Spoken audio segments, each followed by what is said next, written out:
The statements we're about to show you are from the Holy Quran, and is said to be the official, unchanged, pure word of God, revealed over 1400 years ago.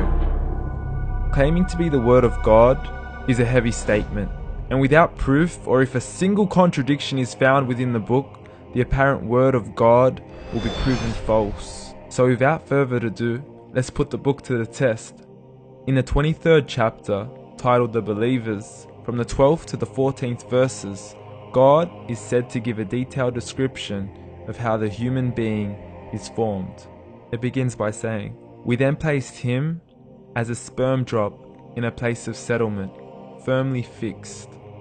Then we made the drop into a alaqa." We will translate this word very soon. "And then we changed the alaqa into a lump. Then we made out of that lump into bones. And then we clothed the bones with flesh. Then we caused him to grow and come into being and attain the definitive human form." In the 21st century, we can now safely say that this verse is clearly describing the process of human development in correct chronological order. However, what we should be paying attention to in particular is the second stage, referring to the development of the embryo. The specific word used to describe the embryo in this verse is the word alaqa. The word alaqa, when translated into English, can mean three separate things. Firstly, a blood clot, or to be suspended, that is to be hanging or clinging to something, or thirdly and finally, a leech. Now, all three definitions don't come anywhere near what we perceive to be the human embryo. So, why are these words used, and what significance do they share with the human embryo? Can the embryo be described as a blood clot? Well, what do you think? In the 3rd week of embryonic development, a tubular heart joins with the blood vessels to form a primordial cardiovascular system, and by the end of the 3rd week, the blood is circulating and the heart begins to beat on day 21. The first thing that comes to mind in regards to being suspended or hanging is the umbilical cord. But we can't use that example because we are simply referring to step 2, before the baby has even formed. But we now know today that the umbilical cord is formed from the connecting stalk. And the connecting stalk is formed as soon as the embryo is formed.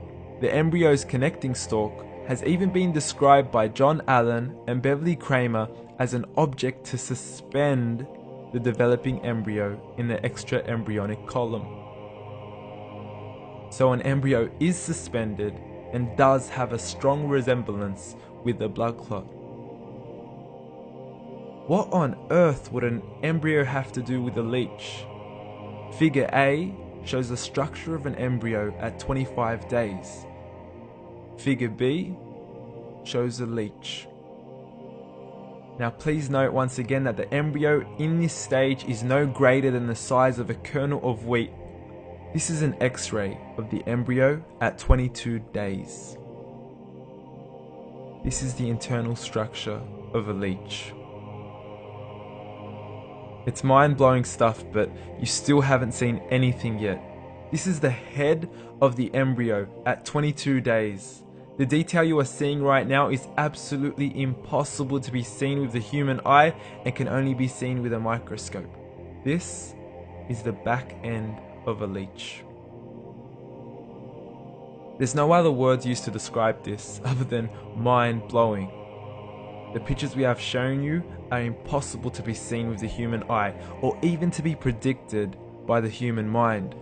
Once again, the verses we have shown you were revealed over 1400 years ago to a man who couldn't read nor write. Are these the words of God?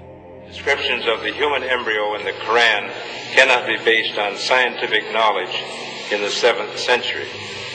The only reasonable conclusion is that these descriptions were revealed to Muhammad from God, from God, from God, from God, from God.